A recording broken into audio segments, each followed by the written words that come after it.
Coffee seems like this kind of miracle drug because everybody can point to the upsides of having coffee in the morning, whatever.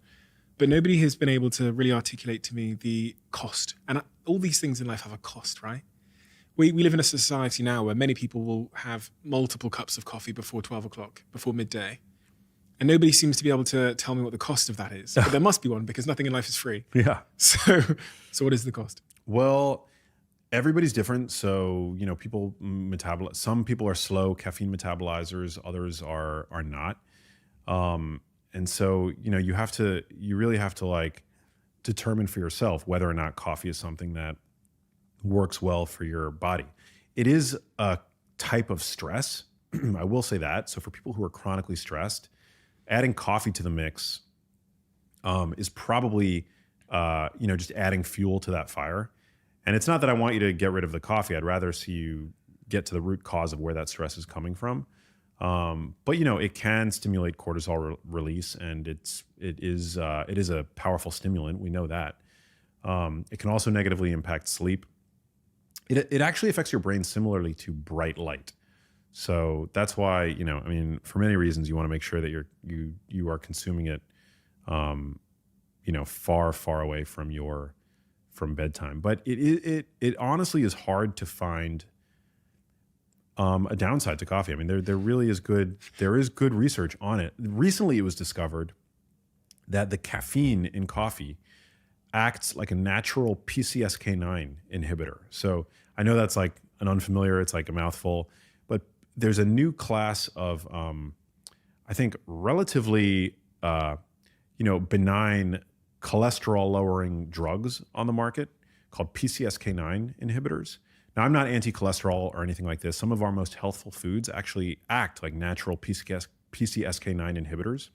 Dietary fiber, in a way, is like a PCSK9 inhibitor.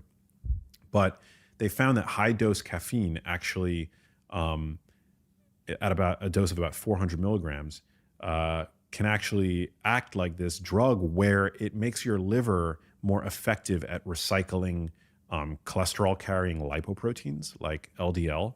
And so that kind of like adds a mechanism to the observation that we've seen that people who regularly drink coffee seem to be protected against cardiovascular disease and even neurologic conditions like Alzheimer's disease, Parkinson's, and MS.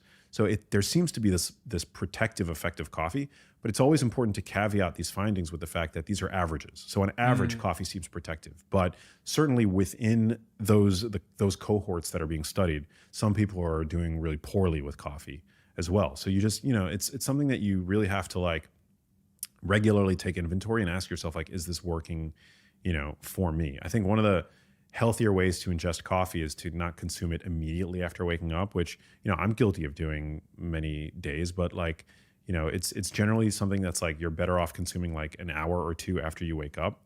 And again, not too late into the afternoon, either. And like also, the dose I think is really important. People that develop caffeine dependency, they think that they're improving their performance with caffeine, but what they're really doing is they're treating their withdrawal from caffeine. So another way that I like to kind of make sure that I'm consuming it in the most mindful way possible is I'll take like occasional weeks off from caffeinated coffee and I'll switch to decaf. Yeah, and I feel like it sort of helps like resensitize my brain, breaks the dependency a little bit, and then I bring it back. And when you bring it back, man, you see what a drug, what a potent drug coffee really is, But in general, I'm a fan. I'm a fan of coffee. It's rich in polyphenols. It's a natural activator of our body's NRF2 pathway, which is like a detoxifying pathway in the body that's also stimulated by cruciferous vegetables. Something, again, I've been thinking a lot about ever since I bought myself a Whoop, which tracks my sleep and gives me some data in the morning about how I slept, is how to improve my sleep via my diet. What advice would you give me there if I wanted to have deeper, more quality sleep? What should I be eating, not eating, avoiding, what times, etc.?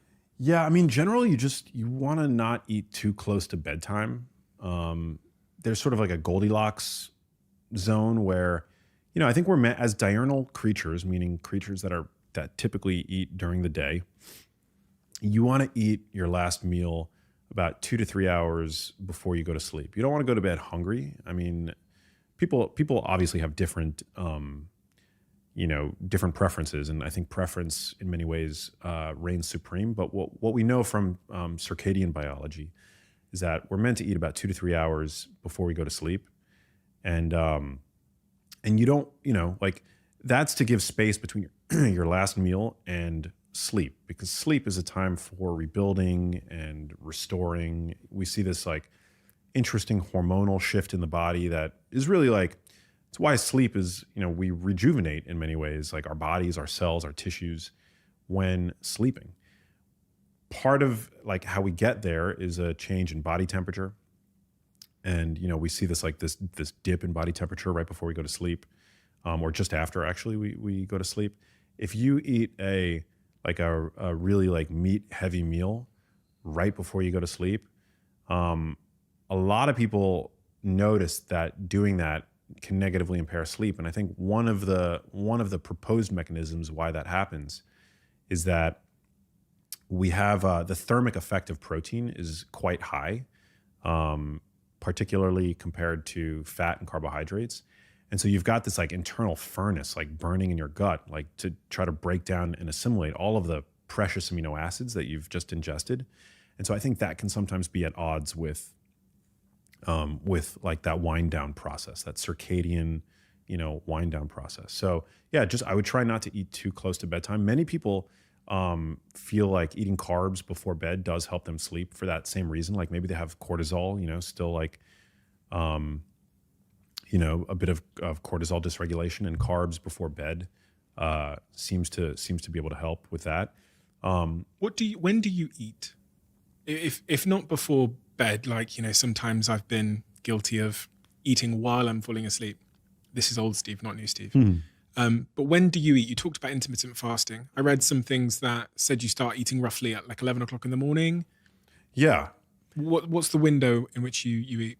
I generally will. Yeah, I generally won't have my first like food until these days it's about 10:30, 11 in the morning. I've been experimenting with carbohydrates before exercise. For a long time I really enjoyed fasted workouts.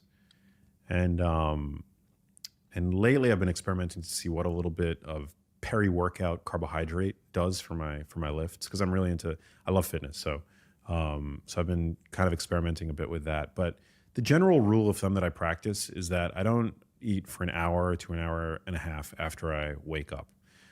Part of the reason for that is, and again, just to like preference, personal preference is really like key here. So, a lot of the like recommendations that I'll make, like you might see a smidgen of benefit, but at the end of the day, like if you can't, work out at the optimal time or, eat in the optimal windows, like, still what you eat and making sure that you are getting exercise is better than like not, because of like a fear that you're not doing it, optimally. Like exercise is crucially important. Eating a whole foods, animal inclusive, plant inclusive diet, I think optimal. But what circadian biology is showing us is that when you eat immediately after waking up, you might not have had your melatonin, for example, fully subside, which is a sleep hormone.